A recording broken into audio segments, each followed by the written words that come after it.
go and talk to Arthur Andersen, guys. But the fact that he had a degree from one of these universities just demonstrates he cannot be completely stupid. I mean, he... So there were no mobile telephones, that I'm ticking a box till I die. Why are we here? What are you doing there? That was one of my first mistakes, so to speak. Don't go there, you will never come back again. You know? Maybe we should have a look at the Baltic states, and the next he said, well, maybe you should have a look at it. Probably most of the listeners were even not born. Hello, listeners and watchers of Video Talks episode 4. I have great pleasure to introduce my colleague, my fellow partner, Torben Pedersen. By his name you can recognize he's not a simple Latvian guy. He's actually a Danish guy, but we will let him introduce himself. And believe me or not, we will be talking about, as some might think, about such a boring topic as audit or life in audit. You wouldn't believe, but Torben has spent entire his professional life in the profession of audit. But I'm very excited. I don't know why. Torben, floor is yours. Thank you very much, Janis. Thank you for inviting me here.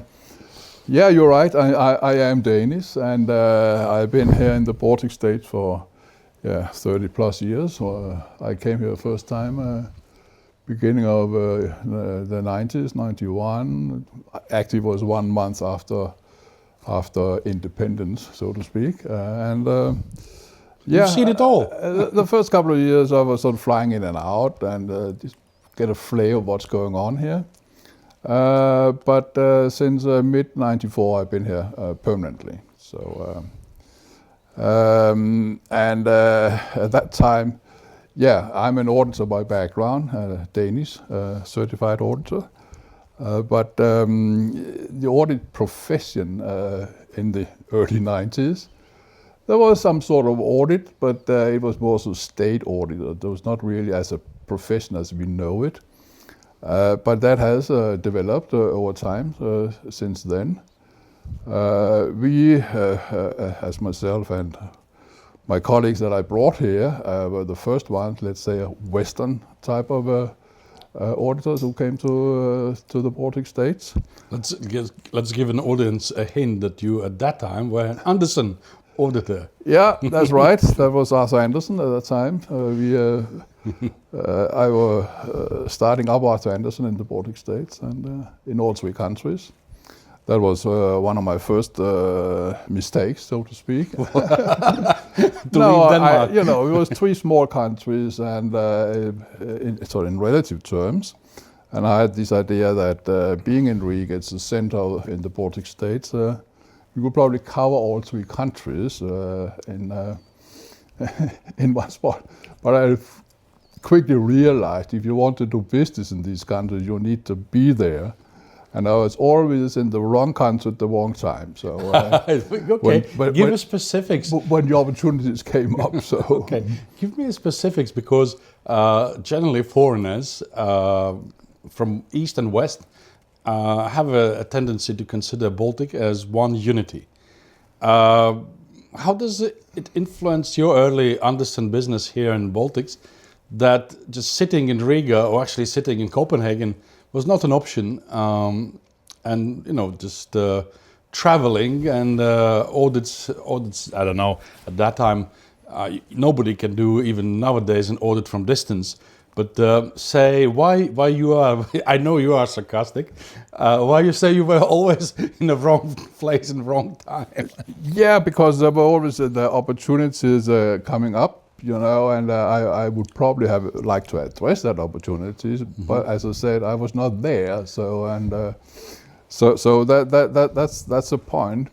But as we started in Riga, we then developed also having a presence in Vilnius, and also in Tallinn in Estonia. So we then had people on the ground in all 3 countries. So people issues. How many so-called experts did you bring along? Or I remember in early 90s was very popular for Danes.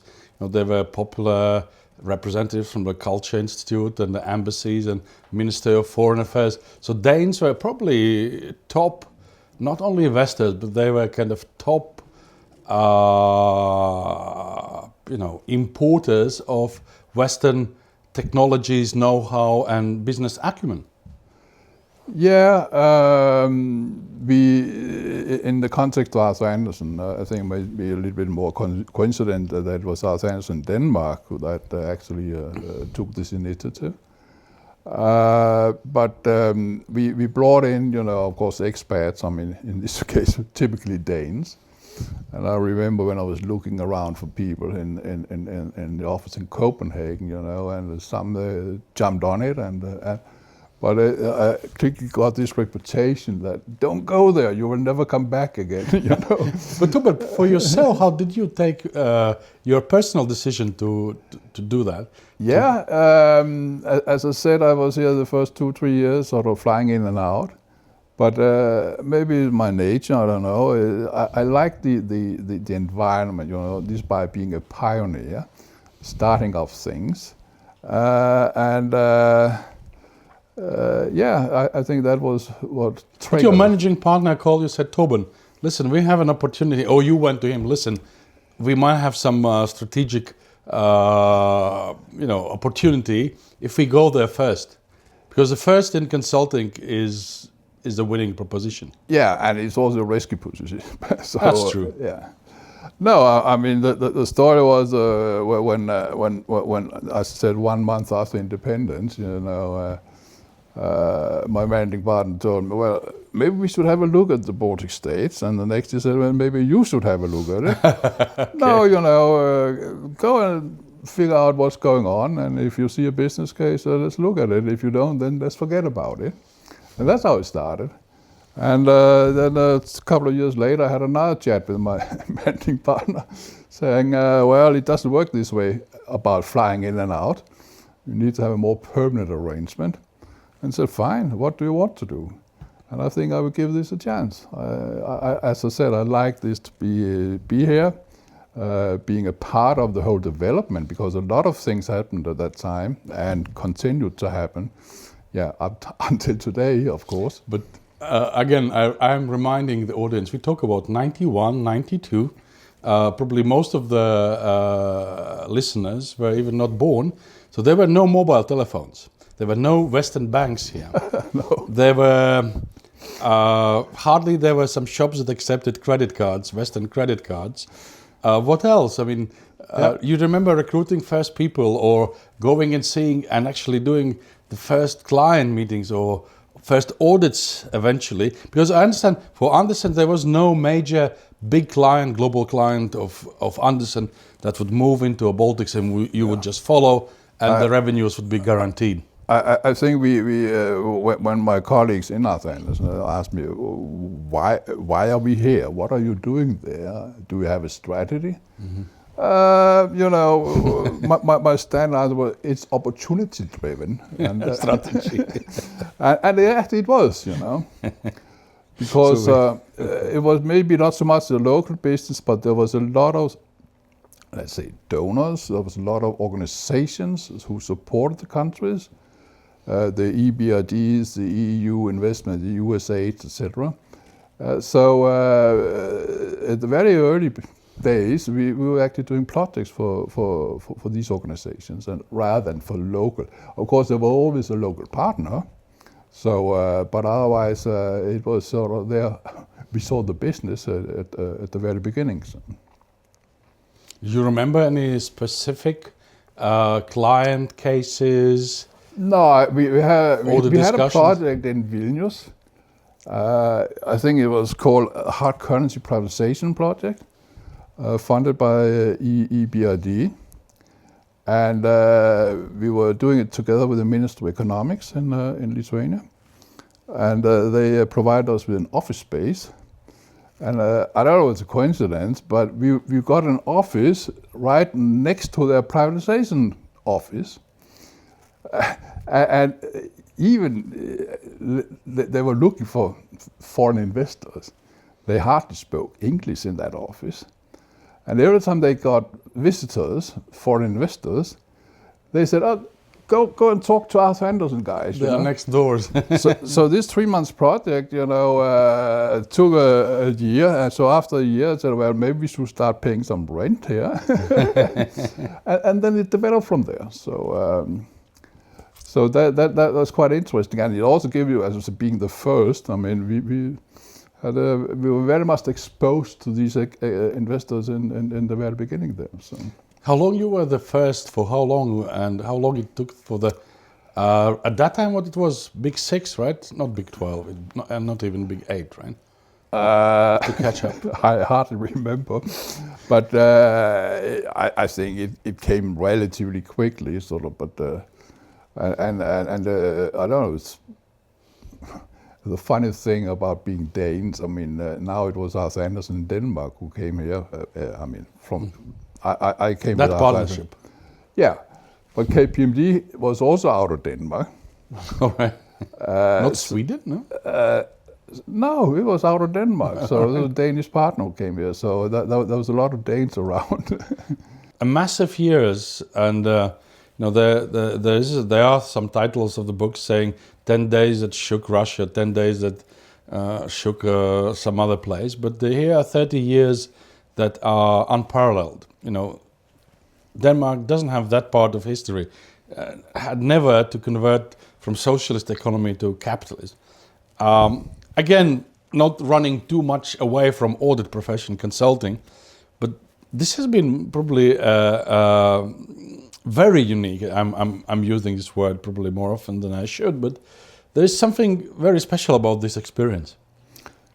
Yeah, it's been extremely interesting, and also to be a part of the entire development, and see what these countries have achieved until today. I think you mentioned yourself, to first of all regain their let's say freedom, their independence, have to run their own country, and maybe in a sort of a market economy style. I mean, 50 years of communism is not the best not good preparation for market economy. To convert into a market economy. No. But they are smart people, they are energetic, and of course at that time we saw a lot of red tape, so to speak, no matter what kind of permission or renewal of your residence permit or whatever it might be, Mm-hmm. There's a lot of red tape. And you can also see that in the West, by the way. But that has improved, and you can still come across these things, but it's going in the right direction. So. Yeah, and I would say doing business now in the Baltic states, is it almost, or it's absolutely similar to doing business in Scandinavia? Establishing company in Latvia or Estonia might be even faster than in Denmark. Absolutely, yeah. And if you look at the sort of technology-wise, I mean, I would say they probably skipped the pen and paper phase and went straight to digital. Or much faster. Technologies, yeah. I mean, Estonia is famous for their technology. And the same in Latvia and Lithuania. Audit profession. Have you ever thought that you've spent entire your life in audit or accounting and audit? It has transformed, but it's still the same good audit business. Yeah. Is it same, or it's maybe? I'm not, for the sake of clarity, I'm not a professional. You're not an auditor, no. Fundamentally, yes, it's still the same. But of course, the audit profession has gone through, I would say, significant developments during the last 30 years, if you put that framework. It's also a reflection of the outside world, outside the profession, so to speak. Technology, whether you like it or not, is still developing, and we have to cope with it. both internally as an audit firm, but also externally at the clients, you know. I would say, as we in the past, and we still do, an audit is we don't go through all transactions. You know, it's a sample-based kind of approach we have. But nowadays it's become, because of technology, the data analytics is becoming more and more important. And so this so-called sample is definitely expanding significantly, and it could be a full population kind of thing.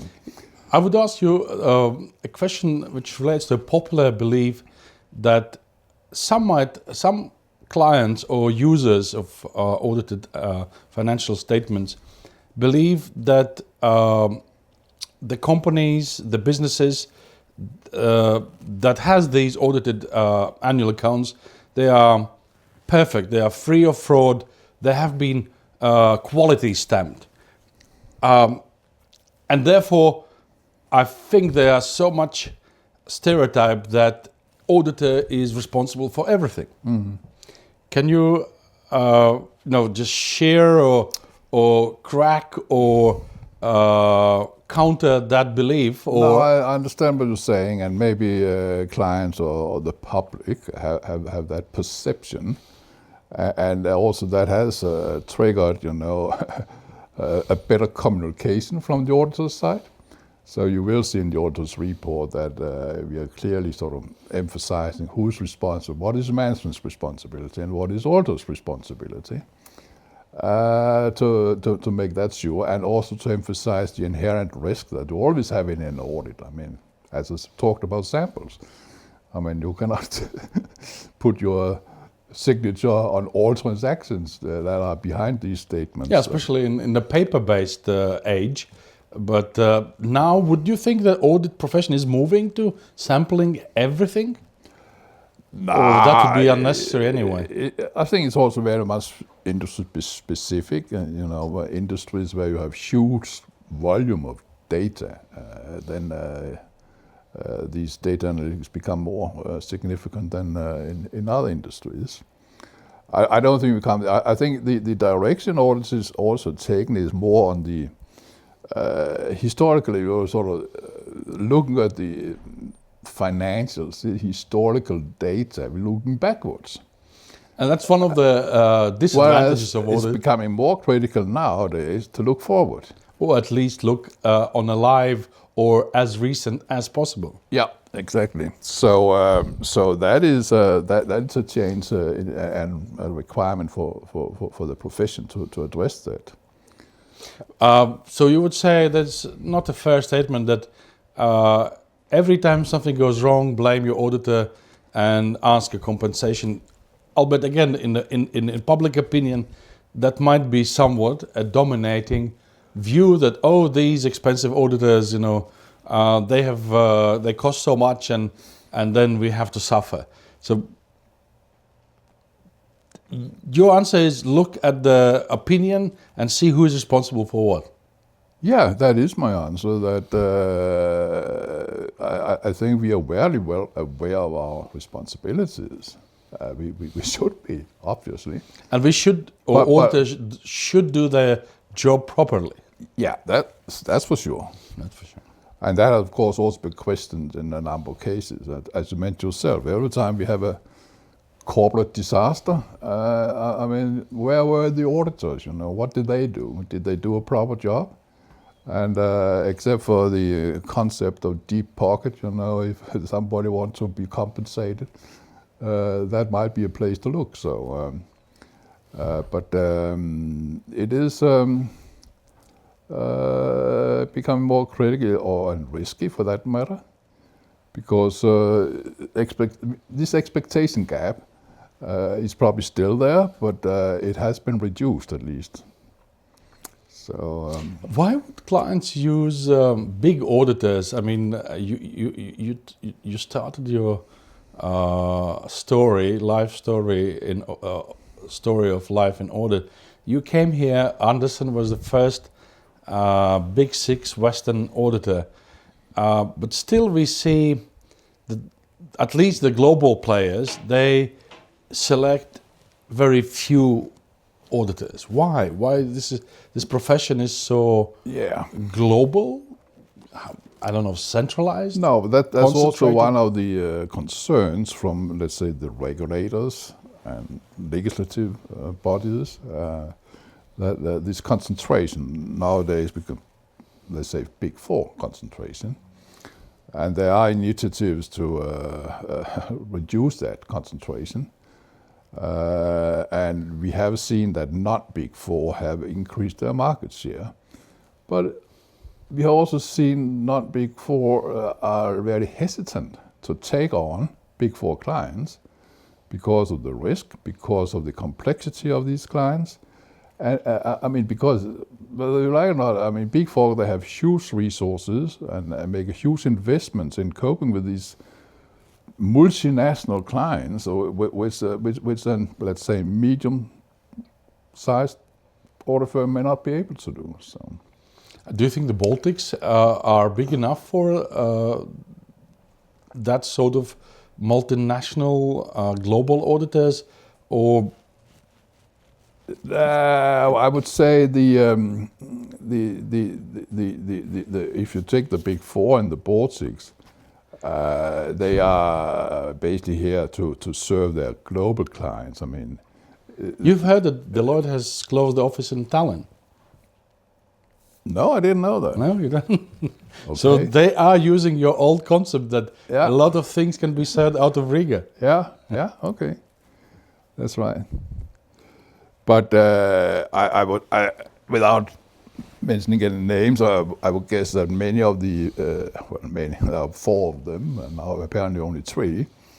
If you take their client portfolio, a huge chunk of that would be referred work, I mean, from outside the Baltics, so rather than internal generated work when it comes to audit.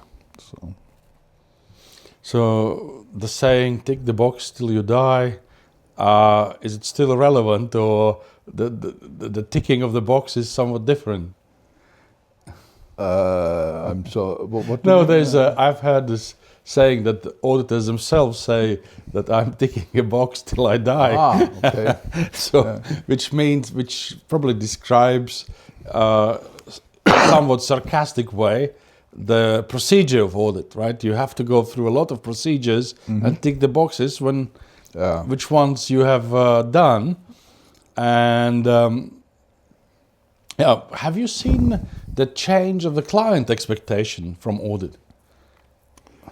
Back from 90s, maybe even 80s in Denmark, and modern 21st century audit client expectations. Yeah, I'm not sure whether the clients I think, are becoming more, let's say, requiring. I mean, the expectations are that auditors are doing a proper job, and I also think that the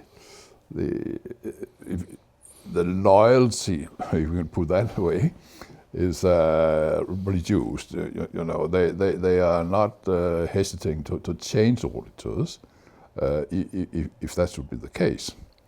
I mean, 30 years ago, I mean, there was much more of these, I don't know, what sort of relationship kind of thing, you know, you had your... The banks would say, these are auditors, and these were auditors for 20 years. Yeah. So that's not the case anymore. So, but I also think the clients, that they do expect auditors to adopt the professional skills, but they also realize that the skills are it involves a lot of judgment, so to speak. And that's one of the things that auditors may have been criticized for, that this professional judgment or critical skepticism, healthy skepticism has... Adjustment or judgment? Judgment. Judgment. Yeah. So it's not actually only procedures, but it's a lot of judgment. Absolutely. All right. I don't know.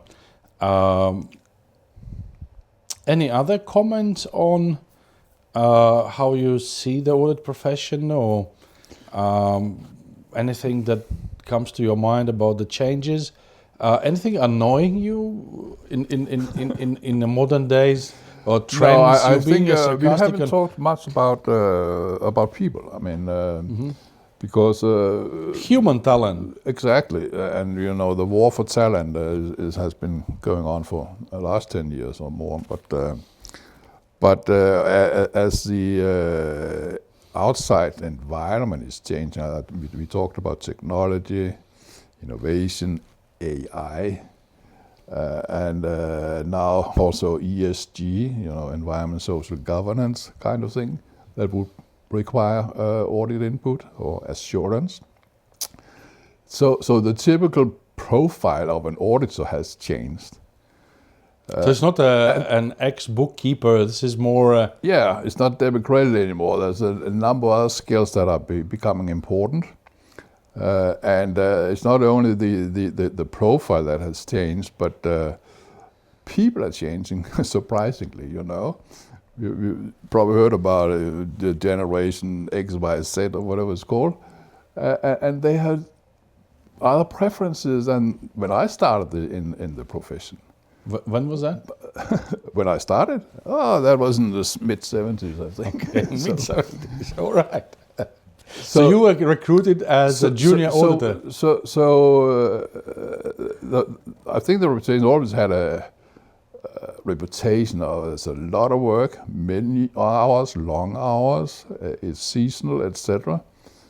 But young people nowadays, they don't like young hours, long hours. They want a high pay, a quick promotion, and then move on to the next job. When you started in profession 30 years ago or 50 years ago, you might be prepared to accept you will be here for life. Well, that just happened for me, but there was sort of an acceptance.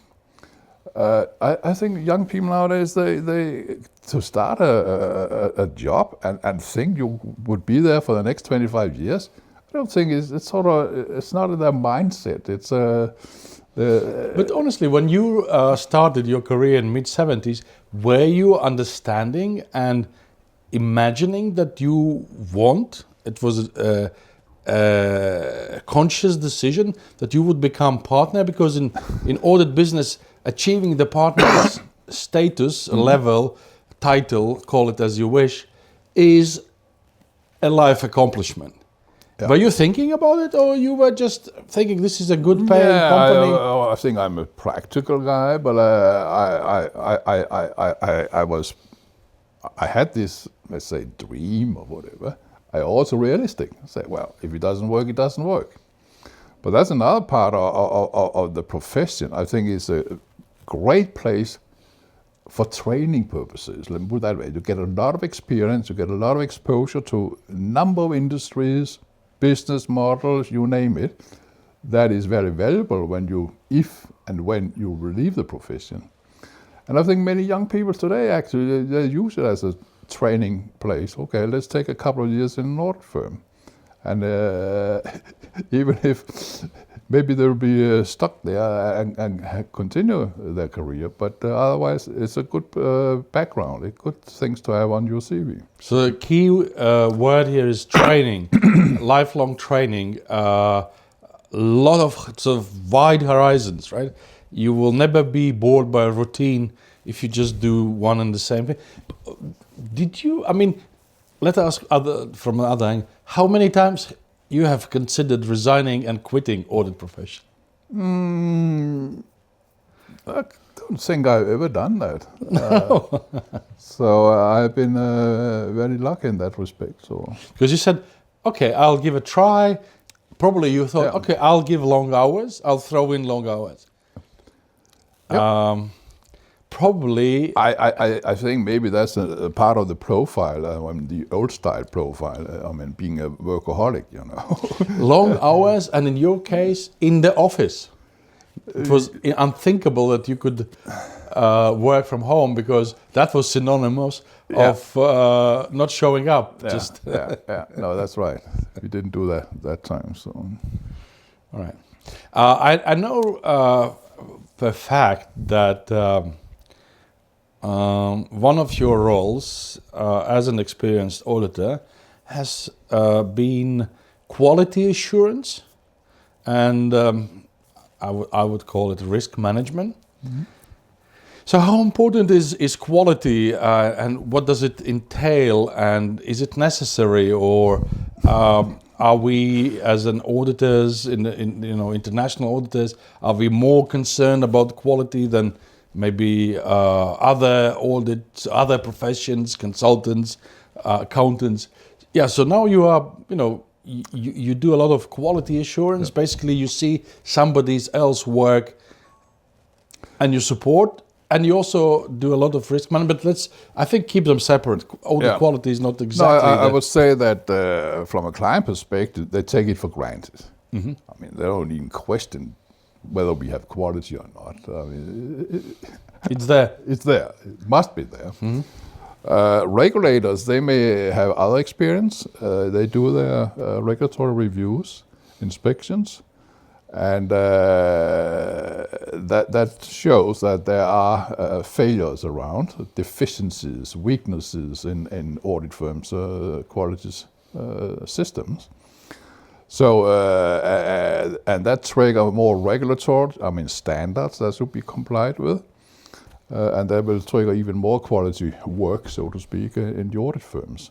So it is definitely important for audit firms to maintain that quality level, high level, that they are still focusing and investing in quality. Okay, and obviously, if you do your job professionally and your quality level is high, then you would automatically reduce your risk exposure. Yeah. But probably that's not the only source of risk, is your own, because that's, a process that you control. But there might be some other players, some other factors that are beyond the control of audit firm.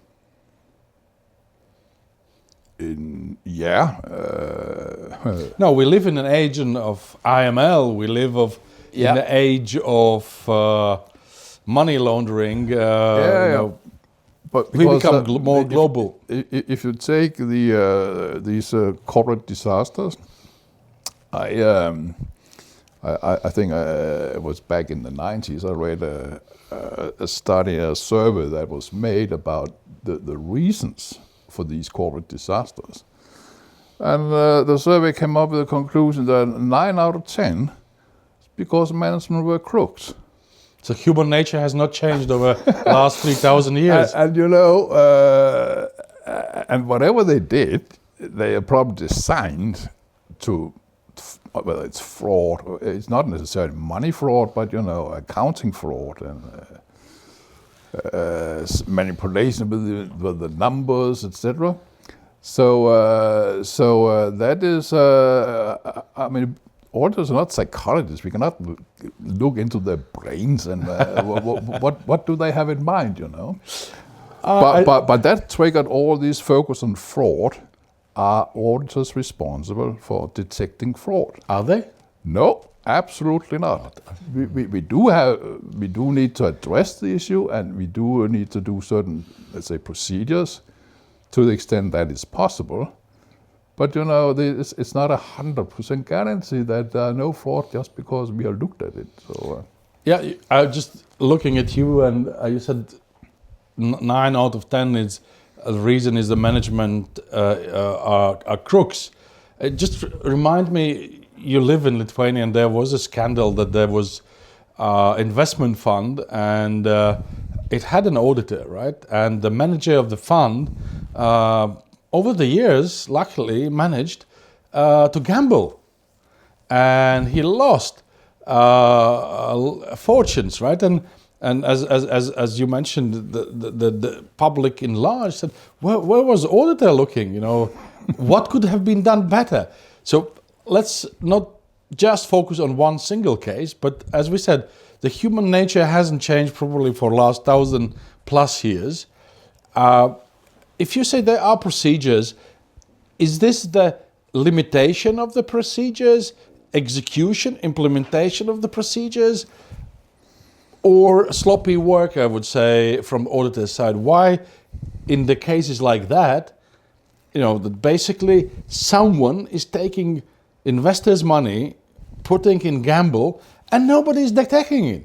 There might be some insider. My own reading of the case is that it cannot be done having an accomplice in a financial department. You can't just do that. But that's my stupid lawyer's reading of the case. But talking of the audit fraud procedures, the procedures were wrong, they were not precise enough, or the implementation were wrong. What do you think? Yeah, as I said, I think we are not sort of investigators in that sense, and because when you say that, you rely on information that's given by you don't have your own sources apart from publicly available, and you should not be listening too much to gossips, right? You are not a gossip collector. No, that's right. It is a tricky area, and for the same reasons, even if whatever the auditors are doing and are supposed to do on fraud to detect it, I mean, it's not a watertight thing, it can not easily, but it can happen. But the first thing is that the company themselves should establish controls, internal controls. That will prevent that. So first of all, it's a big failure of an internal control system. Yeah. Then, as we know, there's also, from audit perspective, you would do a procedure on testing internal controls, right? Sure. That's part of it, right? Yeah. And so again, was the procedure not enough? It was formally tested. There was some deficiency, but but I think I'm answering myself that sometimes if you do even the procedure correctly, it's not guaranteed that you would detect a fraud, because, as we know, the paper tolerates everything. Yeah, that's right. I'm still. It was new to me, this human talent aspect. What would be your I wouldn't say wish, but what would be your message to people that are studying, I don't know, bookkeeping, economics? Is it also a part of the question is, do you have to be educated in accounting to become an auditor? Or maybe, as we know, we have a guy called Chris, who lives, by the way, an ex-Pricewaterhouse auditor, who has a degree in geography. I think Chris Butler was his name. Yeah. No, I mean, that very much depends on the audit firms. I don't know about Chris, but I also know from my own experience that our office in London, maybe that's British kind of thing. You mean BDO's office? Or Baker Street? No, it was Arthur Anderson at that time. But they hired people from the very reputable universities. If the guy has been studying in Oxford or Cambridge, that's our guy. Okay.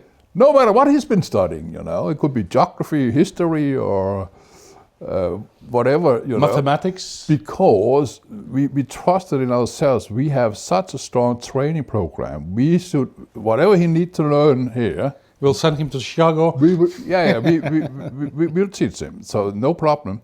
But the fact that he had a degree from one of these universities just demonstrates he cannot be completely stupid. I mean, there must be something to build on here. Okay. So So you say that was UK. I mean, other countries where I'm coming from, we do have specifically MBA degrees in audit and accounting. I mean, it's tailored to that profession, So you joined the audit firm when you accomplished your MBA in accounting and audit? And audit, yeah. Audit and accounting, yeah.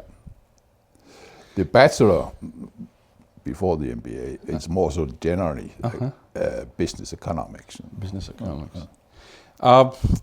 For young talent, if I don't know, I'm sort of not young anymore. So I have my difficulties to understand how young people choose their universities and the topics they study, whether they just go for something trendy and fancy or they think long term. I'm sometimes surprised that they just jump, from one extreme to another and they have no pattern. So you would recommend, why? I mean, let's try this way. Why you would recommend audit profession? You mentioned training. Has the life and work balance improved over the years? Is this still very hard working over the season, or seasonality maybe has changed? Yeah, it is still hard working, and seasonality may have changed a little bit in the sense that you try to spread the work over the year rather than concentrate it. But it's still pretty concentrated, sort of, let's say, the first quarter. Tight deadlines. Companies are also under pressure, in particular these public interest companies, listed companies. Banks. Quick reporting, Mm-hmm. But important reporting as well. Yeah. The work-life balance is also a question of the resources. I mean, do you have enough to people, or do you have to? And that come back to economics. It's. Sometimes I hear saying that auditors. I'm not saying if I should promote the profession. Why not? No. Yeah, of course, I'd like to do that. Okay. But I do think the profession require a special kind of people. It's not everybody for which an audit profession is fit. It's not a place where you can sleep, have a coffee, read the newspaper, chat with your romantic partner, and still cope with the workload. Probably that would be a bit the stretch. Yeah. But sometimes I've heard the saying that auditors are so busy that they have no time for their personal life. So I don't know whether the profession is inclined for having within the profession romance, but I know a lot of cases. I don't know. I mean, what's your comment on this side of life? Have you been let's say, where did you find your wives, within the profession or outside? No, that was It was I'm divorced, but that's another story. But it was, twice married. Yeah, yeah. So second time was outside profession. First time was inside profession, but not from my own firm. So that just happened that way. So. And was the workload the reason for divorce? But you're absolutely right. I remember a story. I was in Lithuania. It doesn't matter. But we're also trying to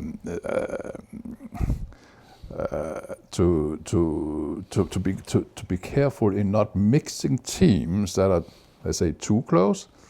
I mean, if boyfriend-girlfriend relationship, where one is supervising the other one, that can easily... that has a risk, audit risk. It has a risk, yes, let's put it that way. And I remember that story from Lithuania where I was questioning, well, is it a good idea to put these two in the same team, And because of this girlfriend-boyfriend stuff, and the comment, that was last week. No, so I think it was illustrated. Yes, they see each other also privately, across each other, but it didn't seem to be a permanent status. It was very flexible. No, I'm just using this as an analogy because last week or 2 weeks ago, I had an Estonian professional guy saying, "Where can I meet ladies?" And I said, what a strange question to an auditor. I said, maybe you should, to a partner of an audit firm as well as consulting. I said, maybe you should line up for an audit job. We have plenty of candidates. But I mean, I was surprised that people find themselves lonely. They can't find. I think that was an exceptional case you had there. So maybe. Just I mean, wrapping auditors up. are like anybody else. I mean, they have hobbies, they have interests that had nothing to do with audit, So That's true. The question, you probably are not regretting, you choose the audit profession. You are not regretting, or if you are, then tell us why. You moved to the Baltics. I think let's deal with these regrets, if any. No, I have not regretted anything in that respect. Absolutely not. So, and I not regretted the audit profession. I not regretted moving to the Baltics. So, I've been very happy. I've been here for 30 years plus even. So, been a part of the whole development, which has been extremely interesting. So I would recommend you. Maybe this podcast would incentivize you and give you a push to put it on a paper. I don't know, writing memoirs. Maybe we should wait till you get 80. But right. I would recommend just be more specific. Because obviously this is only podcast. It's not meant to cover, but I would imagine there was still the first landing in an airport, or first client meeting, or first signing of an audit engagement, etc., etc. There was so many things you were witness, you were part, you were crucial player that happened. You were the first. It would be, I think, unfair that if just it goes on record. So my wish is, let's have a next podcast when you have at least written the first chapter of your memoirs. Okay. Let's do that. Okay. All right, guys. Thank you for listening and watching. I remind this was my colleague, friend, fellow partner, Torben Pedersen, who shared his views on life in audit.